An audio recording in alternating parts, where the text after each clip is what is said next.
Welcome to the deep dive. We dig into source material to find those key insights, maybe surprising details, basically the stuff you really need to know. Today, we're diving into something truly profound. It's the story of Prince Siddhartha, who became Lord Buddha, told through a really classic poetic work you shared, and it gives this, well, almost cinematic view of his journey. Feels full of wonder. It's a fascinating lens, isn't it? So rich in detail, the imagery. It frames things less as just history and more with the sense of the divine, the interconnectedness of everything as they saw it then. Our mission really is to explore this narrative, pull out those core events, the teachings that shaped him, and understand how this specific source presents it all. Right, like seeing the blueprint of this incredible life, but laid out in verse. We should find some surprising bits, divine help, personal struggles, the whole path to enlightenment, seen through this particular source's eyes. Okay, let's get into it. Starting right, well, even before he was born. This poem says Lord Buddha was waiting up in some high sphere and chose to be born again specifically to help the world. Yeah, and the text really leans into the significance of this. It's not just any birth. It's painted as a cosmic event. You've got these four regents who supposedly rule our world, knowing he's coming, and divas, divine beings, they're singing, announcing, Buddha will go again to help the world. That's quite dramatic. So it's flagging this right away as a major spiritual moment, recognized beyond just the human realm. And our source says when he was actually born to Queen Maya, nature itself reacted. It did, yeah. A conscious pulsa tree supposedly bent down to shade her. The earth just sprouted thousands of flowers for her to lie on. A stream appeared out of nowhere for a bath. Nature paying homage. That's amazing imagery. And the divine stuff kept going right after the birth. Who carried him home in the palanquin? Get this, according to the source, it wasn't your usual attendants. It was those same four regents from Mount Sumeru, but disguised. And they brought their invisible legions along, decked out in sapphire, silver, gold, and pearl armor. The poem explicitly says gods walked with men that day, even if people didn't realize it. Wow. Divine bodyguards carrying the baby. Okay, that definitely sets a certain tone, doesn't it? Underscores the huge significance right from moment one. But even with all these, pretty clear divine signs, his father, King Suddhodana, was apparently troubled by it all. His concerns were more, well, earthly. His dream readers, though, they gave him a prophecy he liked better. The prince would be a Chakravartin, a massive earthly ruler, a king of kings, with all the 7 traditional symbols of power. Okay, so the king here is powerful ruler, which fits his worldview perfectly. But didn't our source also mention an old saint, asceta, who heard heavenly music at the birth? What did he think was going on? Asceta had a much deeper read on it, more spiritual. While the king's thinking about conquering lands, Asceta's vision pointed to a different kind of power, a spiritual dominion. Plus, the source notes the prince himself was born with these specific 30 and 2 of blessed birthmarks, physical signs right from birth, pointing to his extraordinary destiny. So right from the start, you get these 2 potential paths laid out, the worldly king versus the spiritual leader. And it seems that wisdom wasn't something he had to learn later. It was just there. Like when he met the sage Viswamitra for writing lessons, it wasn't exactly first grade, was it? Not even close. This source really makes a point that the prince wasn't learning writing. He knew it. He instantly wrote the sacred Gayatri verse, not just in one script, but in tons of them. Nagri, Daksha, Ni, Mongol, even stuff that looked like cave paintings or writings of, seafaring peoples. It was instantaneous. He could grasp all these different writing systems just like that and calculate the number of tiny dust motes in a huge distance. A yojana. That's incredible. Yeah, with instant skill. Viswamitra was apparently so stunned he just fell prostrate, calling the boy the teacher of thy teachers. So the poem's really hammering home this idea. His knowledge wasn't from books, it was innate, which ties into that other famous story from this source, right? The swan. Exactly. That theme of inherent wisdom and compassion comes through beautifully there. The swan shot by his cousin, Devadatta. Right. Devadatta shoots it, Siddhartha saves it. Seems like a key moment. A very key moment. Devadatta says, "It's mine, I shot it." But Siddhartha, who'd pulled the arrow out and comforted the bird, claimed it by right of mercy. And the source has him declaring this is the first of countless things that would be his by right of mercy and love's lordliness, setting a precedent. And they actually took this to court, a council of wise men. They did. And here's a neat detail from the source. The judgment came from an unknown priest. The text hints maybe it was a god in disguise. It mentions, the gods come oft times thus, and a snake appeared when the king tried to find him later. Anyway, the judgment was clear. Saving a life gives you more right to it than trying to take it. Give him the bird. This is framed as the very start of his active works of mercy. So while the prince is showing all this wisdom and compassion back at the palace, the king's still stuck on the earthly ruler prophecy, and he sees his son's thoughtful nature as, well, a bit of a problem. Exactly right. He's worried Siddhartha will choose the other path, the ascetic life, give up the throne, and his ministers. Their advice was pretty worldly. Love will cure these thin distempers, basically get him interested in girls. The plan was literally to use the spell of woman's wiles to keep him tied to earthly things. So the king throws this big party, a pleasure court, as all the beautiful young women parade past the prince. Our source describes him as lovely, but many were apparently trembling, feeling he was sort of saintly above her world. But then Yasodhara arrives. And how does this poem describe her? Oh, beautifully. A form of heavenly mold. Eyes like a hind's in love time. A face beyond words. And unlike the others, she looked right at him, didn't lower her gaze. That directness clearly got his attention. It says he started at the sight of her. Even though the official gifts ran out, he gave her a jewel anyway, calling her dear sister. But the king saw that spark. Yeah, the king saw it and thought, perfect. This is the one who can keep him grounded, keep him here. Marriage plans were made immediately. But first, there was a hurdle. Sakya tradition. Any guy wanting to marry into a noble house had to prove himself in martial skills. Devadatta, Arjuna, Nanda, they were all ready. And Siddhartha, the thoughtful prince, he joined in. Yeah. Our source says he laughed quietly, said he'd learned these things too. He picked up the standard practice bow, made of lacquered cane, and just snapped it, saying it was foreplay, not love. Bit dismissive. Okay, making a statement. Then he asked for a serious weapon. Sinhahanu's bow. The legendary one, yeah.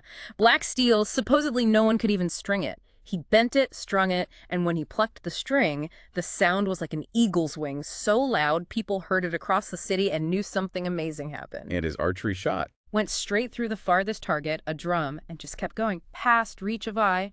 Same with the sword test. Others cut through one tree stem. His blade went through two stems so cleanly they only fell when the wind blew. Horsemanship. His white horse Kantaka blew everyone away. He even tamed this wild, unbroken horse that was bucking and biting, just with gentleness. So it wasn't just skill, it was like effortless mastery. Yeah. Almost supernatural power mixed with gentleness. And then Yasodhara chooses him. Yes. She puts a flower crown on his neck, rests her head on his chest, and says, "Dear prince, behold me, who am thine." The poem describes their marriage, saying, love was all in all. Seems like the king's plan worked for a while. To really lock things down, to fight that prophecy of him leaving, the king went all out. He built Vishramvan, this incredible pleasure palace, basically designed to be a perfect paradise on earth and completely cut off. Right, the source gives all those details. Cedar, marble, houses for every season, gardens, gazelles, rainbow birds. Exactly, a totally enchanting place. Life just glided beguiled, as the poem says. Yasodhara was the queen of this whole setup. And there's that secret inner chamber, too, where they blurred day and night. Constant luxury, music, dancers. Yeah, chilled sherbets with Himalayan snow. Attendants whose only job was soft speech and willing service. Total sensory immersion and pleasure. But the absolute key rule enforced by guards and spies. No mention should be made of death or age, sorrow or pain or sickness. Anyone who looked sad or even got a gray hair was banished. Treason, basically, to show any suffering. The king was desperately trying to build a bubble. Wanted Siddhartha to live out his youth completely unaware, far from such things as moved to wistfulness. He even put triple guards on the gates, ordering them, on your lives, not to let the prince out. But, despite all the king's careful planning, this perfect bubble, fate finds a way in, as the source puts it. The text mentions these voices of the wandering winds singing to him almost supernaturally, urging him to wake up and find peace for the world's pain. So even inside paradise, there's this pull, this feeling something's missing. He started wondering about the world outside, about people who weren't living in luxury. He asked to go beyond the gates. The king reluctantly agreed, but took crazy precautions. Ordered the whole city decorated, flags everywhere, idols polished, and crucially, no sign of suffering allowed. No blind people, no sick people, no old people, no funerals until after dark. He tried to stage manage reality itself. So Siddhartha rides out, sees this beautiful, seemingly happy city, feels good about it, thinks fair is the world, how good it is to reign. But then right in the middle of the road, despite all the orders, this figure appears. An old man, just wretched, bent over, wrinkled, red eyes, toothless, leaning on a staff, gasping, begging alms. A stark contrast. Total shock for the prince, who'd never seen anything like it. He turns to Channa, his charioteer, and asks, basically, is this a common thing? And Channa has to deliver the bad news, the reality check the king tried so hard to hide. Most noble, even as he, will all these grow if they shall live so long. Siddhartha immediately gets it. He asks, will I become like that, will Yasodhara? And Channa has to say yes. And just like that, the illusion shatters. The prince turns the chariot right around, saying, I have seen that I did not think to see. First crack in the palace walls. Yeah, and after that, the king's clearly shaken. He has this nightmare, full of scary symbols, a flag falling, earthquakes, fire-breathing horses, stuff like that. His usual interpreters couldn't make anything good out of it. But then, according to our source, this mysterious hermit shows up at the gate. And he reads the dream totally differently, right? Not fears, but 7 joys. Exactly, he turns it all on its head, the falling flag, end of old ways, the earthquake, the prince leaving his royal life for world-shaking wisdom, the fire-breathing horses, his fearless virtues, the wheel, the law he'll teach, the drum, his message, the tower, treasures of the law, the weeping men, teachers he'll convert, a completely spiritual interpretation. Fascinating. And just like Asita before, this hermit just vanishes, seen only as an owl flying off. That's what the source says, adds to the mystery. The king's still worried, obviously, still focused on keeping his son, but he's also impressed, maybe confused. He doubles the guards again, ramps up the palace delights, but as the poem says, who shall shut out fate? Siddhartha, meanwhile, can't shake what he saw. He's deeply moved, restless. He needs to see the world as it is, not the staged version. So this time, he and Channa sneak out disguised. Siddhartha as a merchant, Channa as a clerk, on foot. Okay, so now he's seeing real life, mingling with ordinary people, the markets, the soldiers, and then he sees the next hard truth. Right. They come across this poor soul, a stricken wretch, literally writhing in the dust, covered in purple spots plague. Chan explains, mouth twisted in agony, gasping for breath. Oh, that's brutal. Yeah. And Chan warns him not even to touch the man. The harm may pass. Yeah. And Siddhartha, again, just devastated, asks the crucial question, are there others like him? Could this happen to me? Channa confirms, yes, sickness comes in many forms to all men, randomly, like lightning. So first old age, now sickness. He starts putting it together. Asks if everyone lives in fear, never knowing if they'll wake up healthy. And Channa's blunt answer, none say it. Nobody can guarantee it. Siddhartha then asks, okay, so if you survive the sicknesses, the end is just old age. Channa says, yeah, if men last as long. The prince keeps pushing. What if the pain's too much? What if they just get old and weak? And Channa delivers the final blow. They die, Prince. That word just hangs there, and right then, as if on cue, they see a funeral procession. Wailing mourners carrying a body on a bier towards a burning pyre by the river. He sees the whole thing, the body, the fire. He watches it all, watches the flames consume the body, leaving just ashes and bones, such a visceral scene in the poem. And he asks Channa, is this the end? For everyone. Channa confirms, yes, this is it for everyone who lives. The person who ate, laughed, loved, now just remnants. He adds that line, such is man's round, hinting at the cycle of rebirth, but the immediate impact is the finality of this life. Yeah. The source says Siddhartha just turned, looking between the sky and the earth, eyes filled with divine tears like his spirit was searching for something vast. Then he says, it is enough, mine eyes have seen enough. That feels like the real point of no return. Back in the palace, forget the triple guards. Siddhartha is done. The artificial world just feels hollow now. And that divine song comes back to him, the devas whispering, rise, my child. Wake, slumber not again. Wander thou too, O prince, thy rest to find. Leave love for love of lovers, for woe's sake. Quit state for sorrow, and deliverance make. It's like an explicit command now, leave the golden prison. So he goes to Yasodhara's room one last time. What happens? He watches her sleep. She's beautiful, but even in sleep she sighs, murmuring the time has come. Like she knows, somehow. The poem really emphasizes what a huge sacrifice this moment is. He talks to her while she's sleeping. Softly, yeah. Calls her his sweet queen, admits leaving her is harder to put aside than all the rest. He kisses her, tells her sleeping form he loves her most because he loves all living souls so much. He hopes she'll understand what others will not.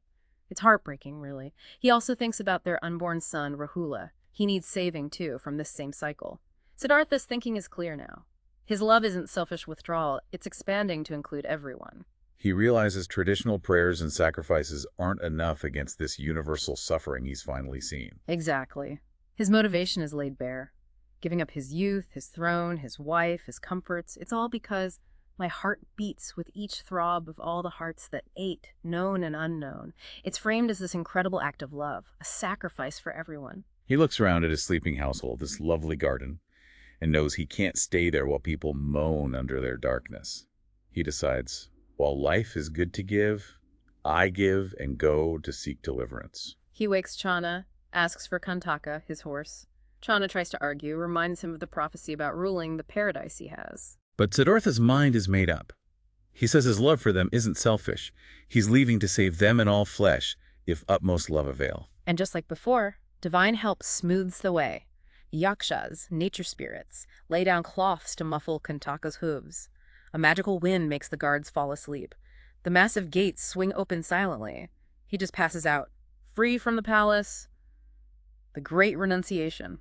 So he rides to the Anoma stream, the border. That's where he makes the final break. He sends Channa and Kantaka back. Yeah, with a message for the king. He kisses his horse goodbye, praises Channa, then he takes his sword, cuts off his long hair, the symbol of his noble status, and changes into the simple yellow robe of a wandering seeker. Renunciation complete. And then begins the search. 6 years, the source says.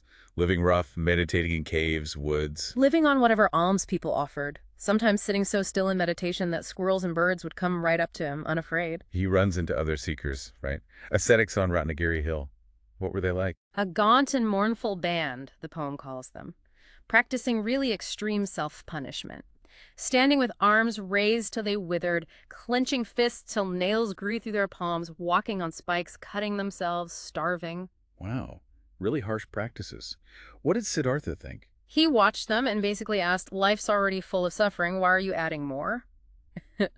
One of the sages explained it was to burn off bad karma, purge sin, rush heaven. But Siddhartha wasn't convinced. He looked at nature around him, the trees, the animals, they weren't torturing themselves. He found man's wisdom in self-torment, kind of strange. But even while he's deep in this intense search, his compassion still shines through. The story of the lamb. Right. He sees this little lame lamb struggling to keep up with the flock, its mother bleeding. He just gently picks it up and carries it. And he says something quite pointed. It's just as good to help one suffering creature as it is to sit in a cave meditating on the world's sorrows with the priests.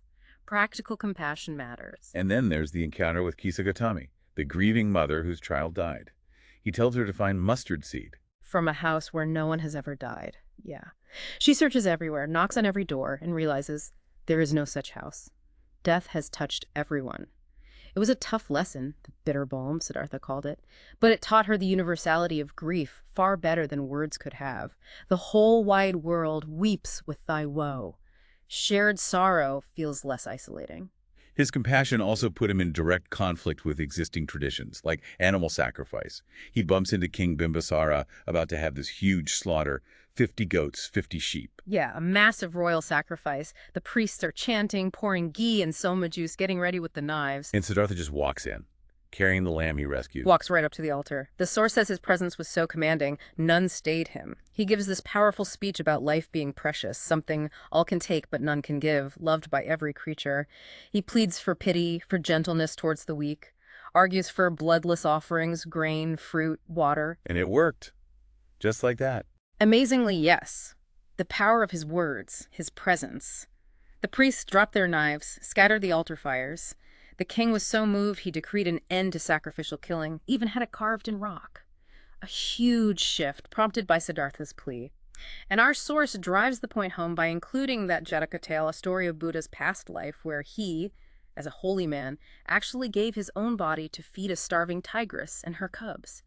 Shows this deep compassion wasn't new. King Bimbisara was impressed enough to offer him half his kingdom, a palace, a bride. But Siddhartha turned it down. Still hadn't found the ultimate truth he was looking for. He knew it wasn't in palaces, nor in the extreme practices of the ascetics. He headed towards Urualaya to continue his search. So 6 years pass like this. He's deep into asceticism, getting really weak and thin. And then he hears something simple that changes everything. A song. Yeah, a nautch girl singing while tuning her sitar. The lines were, "The string or stretched breaks, the string or slack is dumb. Tune us the sitar neither low nor high." That just clicked for him. Like a light bulb moment. He realized he'd been stretching the string of life way too tight with extreme self-denial. It was breaking him. But being too slack, lost in pleasure, was useless too. He needed balance, the middle way. Right after this realization, Sujata, a village woman, offers him milk rice, thinking he's a deity. This nourishment restores his strength, physically marking the shift away from extreme asceticism. He's ready for the final step. Okay, so strengthened, new understanding of balance. Mhm. He goes to the Bodhi Tree, the tree of wisdom. The source describes even nature recognizing this moment, everything calm and reverent as he sits down. This was it, the place where truth should come to Bud. But first, one final challenge. Mara, the tempter, the embodiment of evil, shows up with his army to stop him. Our source paints this as a real battle, doesn't it? Mm. Against these fiends who war with wisdom and the light coming from the deepest pit. Yeah, whether you see it as literal demons or, more likely, an intense internal struggle against his own deepest fears and desires, Mara brings his 10 chief sins. Things like Adavada, the sin of self, clinging to ego, Visikiccha, doubt, Silabat Paramasa, attachment to useless rituals and prayers, and Kama, desire itself. And desire sends temptations, beautiful visions, even Yasodhara. Yes, seductive figures praising physical love, pleasure, and even a phantom Yasodhara begging him to come back to the palace, to their love, their child, the ultimate emotional poles. But his mind is described as being strong as is a stronghold. He sees through all the illusions, recognizes the emptiness of these temptations, declares their paths false, he withstands the assault. Mara defeated, Siddhartha spends the night under the Bodhi tree, finally attaining the knowledge he'd sought for so long. The source breaks it down into 3 watches of the night. Right. What did he understand in each stage? Okay, so in the 3rd watch, the source puts it in this order. He gets Samasambud, perfect enlightenment. He sees all his past lives, understands karma completely, how actions create consequences, good for good, evil for evil, like an arithmetic law, no divine anger or forgiveness involved, just cause and effect shaping future lives. So our actions literally create our future reality. Got it. What about the middle watch? He gained Abhijna, this vast insight, saw countless universes, suns, all moving in order, governed by this impersonal divine, power divine, which moves to good. He saw how this law works everywhere, in nature, in life, ensuring outcomes based entirely on past actions. What life hath not sown, that is not reaped. A vision of a universe governed by impartial laws. And the 4th watch brought the final piece. Yes. The secret came of sorrow, the first noble truth, dukkha. The fundamental reality that suffering, dissatisfaction, stress, it's inherent in life as we usually live it. It's life's shadow. Okay, so life involves suffering. What's the second truth? Sorrow's cause, Trishna. This thirst, this craving, clinging to pleasures, clinging to existence itself, clinging to sensation. It's like a weed that chokes out peace, leading to conflict, frustration, more suffering. Makes sense. The third truth must be about ending it. Exactly. Sorrow ceasing, nirodha, the possibility of peace, of ending suffering by conquering that clinging, that self-love, that lust of life. Still the inner turmoil. This leads ultimately to blessed nirvana, sinless, stirless rest, escaping the cycle altogether. And the all-important 4th truth? How do you actually do that? The way, Magga. The Eightfold Path. The practical steps anyone can take. Our source lists things like right doctrine understanding karma, controlling your senses, and right purpose having goodwill, ending anger and greed. It also mentions stages on the path, like overcoming the 10 sins Mara threw at himself, doubt, false beliefs, lust, hatred, and then even more subtle things like love of life itself, desire for heaven, pride, error. It's a progressive path to liberation. So as dawn breaks, he's done it. He's Buddha, the enlightened one. The source describes nature rejoicing, animals at peace. Even Yasodhara back home feels this sudden joy. Yeah, like a ripple effect across the world. Under the tree, glorified with the conquest gained for all, he speaks his famous victory verses. Many a house of life hath held me, seeking him who wrought these prisons of the senses. Sore was my ceaseless strife. But now, thou builder of this tabernacle, thou, I know thee, never shalt thou build again these walls of pain. Wow. Identifying the builder as craving delusion, saying you won't trap me again. Precisely. Safe paths I thence deliverance to obtain. He's free. And then he starts teaching this newfound understanding, the Dharma. The source mentions him going to Benares, finding those 5 ascetics he used to practice with. Yes. He teaches them first, showing them how birth and death can be overcome, that fate is just past actions, that suffering is self-created, but enlightenment is possible by taming the mind and passions. Those 5, plus a young noble named Yasad and his friends, 60 in total, become his first disciples, arahants, perfected ones. He sends them out to teach the way. The source also mentions a big gathering later at Rajagriha in the bamboo garden, where hundreds more joined him. Meanwhile, back home in Kapilavastu, King Suddhodana and Yasodhara are still grieving. The king keeps sending people to bring Siddhartha back. He does. But messenger after messenger arrives at the bamboo garden, hears Buddha teach, and just gets completely captivated. They forget why they were sent and join the order themselves. That says something about the power of his teaching. So how did they finally get a message through? The king sent Uday, a childhood friend, described as super loyal and important in the court. Uday promised the king he'd deliver the message, and he actually plugged his ears so he wouldn't get drawn in by the teaching until he'd spoken to Buddha. That's dedication. So Buddha agrees to go back for a visit. The city gets ready for a huge welcome. But Yasodhara, watching from the gate, sees him coming back differently. Very differently, not as a prince, but shorn, with the mendicant's sad-colored cloth, and stretching out a bowl to gather orts from baseborn's leavings, walking like a beggar monk. The king must have been horrified. The source says he was angry at first, felt like his son was sneaking into his own kingdom, wrapped in a clout, questioned his royal lineage. Yeah, he confronts him. Why do this? You're from a line of kings. Yasodhara waits in gold for a beggar. And Buddha's response is calm but profound. He says he belongs to a different lineage now. The race invisible, the Buddhas who have been and who shall be. He's just doing what Buddhas do. Then he bows to his father. The poem calls it an act of proud humility. That seemed to break the king's anger. He started to see the greater majesty in his son. Yasodhara saw him too. The source adds that detail about her asking him later about the black and gold dress she wore when choosing him. And he brings up that past life again, the tigress. Right. Gently reminding her, the wheel of birth and death turns low and high. Maybe hinting that their connection spans lifetimes, but the current form isn't the whole story. Then, in the palace entrance, Buddha teaches the Dharma to both his father and Yasodhara, and it hits home. The king accepts it, asks to join. Bows down and asks to be the lowest and least of his followers, and Yasodhara makes a request for their son Rahula. Give him the treasure of the kingdom of thy word for his inheritance, not the earthly kingdom.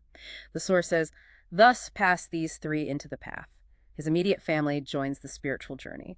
Our source touches on him teaching later too, near the Himalayas at Nagara. Rahula and Yasodhara are there, part of his following now. What's the core message he's teaching them about reality? He speaks about the ultimate nature of things being immeasurable, beyond words. He actually says, who asks doth err, who answers errs, say not. Acknowledging the limits of language for ultimate truth. He describes the universe we experience as this restless, mighty, whirling wheel of strife and stress, constant change, no pause or peace. Sounds a bit bleak again. But there's hope in there too. Oh, absolutely. Right after that description, he says, ye are not bound. The soul of things is sweet, stronger than woe is will. Suffering is real, the cycle is relentless, but liberation is possible through our own effort and will. Yeah, and he hammers home the law of karma again. Righteousness eventually wins out. Yes, that sure arrhythmic justice. Good actions lead to good results, bad to bad, inevitably. Its heart, he says, is love. Its final goal is peace. And he uses that striking line again about the consequences being inherent. By this, the slayer's knife did stab himself. The unjust judge hath lost his own defender. Your actions are your fate. He summarizes the core teachings, the four truths. Sorrow exists. Sorrow comes from craving. Sorrow can cease by ending craving. And the way to do that is the Eightfold Path. Simple, profound, and the basic ethical guidelines, the 5 rules for everyone. Don't kill, don't steal, don't lie, don't misuse sex, be chaste, don't take intoxicants that cloud the mind. He also notes how regular people, householders, can progress through charity and practicing the Eightfold Path within their lives. The source also includes that story about Singala bowing to the directions. How does that fit in? Buddha reinterprets that ritual. He says true worship isn't just bowing, it's honoring your relationships in the 6 directions. Parents, east, teachers, south, family, west, friends, north, servants, employees, nadir below, and spiritual guide, the wise, zenith above. Fulfilling your duties in these relationships is the foundation. That ethical conduct is essential for the whole order he established, which exists to help the world. Phew. Okay, what a journey that source took us on. Seriously. From it, like a divinely announced birth and prophecies through that gilded cage the king built. And then bam, the raw reality of old age, sickness, death hitting him. It really does paint a vivid picture, doesn't it? The personal cost of leaving all that privilege, that love, the tough search, trying extreme asceticism, and then the breakthrough moment under the Bodhi Tree. revealing those core truths about why we suffer and how to get free, all told through this really beautiful, poetic language. And you see that thread of compassion running through it all, right from the start with the swan. His wisdom wasn't just learned, it felt inherent. And even with all the divine interventions in poetry, the practical path, the noble truth, the Eightfold Path, it's laid out pretty clearly. It really makes you chew on that question of happiness, you know? It Is it was about building walls like the king tried, shielding ourselves, or is it about facing suffering directly, understanding it, and finding a way through it? What does being free really mean? And that idea of karma, from this source, it's not some external judge handing out rewards or punishments. It's described as this impersonal, utter true balancing act. Yeah. The Slayer's knife did stab himself. The consequences baked right into the action. That really puts the responsibility back on us, doesn't it? Absolutely. This poetic source, it wraps up a powerful message. Suffering is universal. Trying to control everything externally is ultimately an illusion, but peace is possible. It's found inside, through transforming ourselves, letting go of that sin of self. Definitely something to think about as you go through your day. Thinking back to that sitar string, is your own string of life tuned just right, neither low nor high? Food for thought. Until our next deep dive.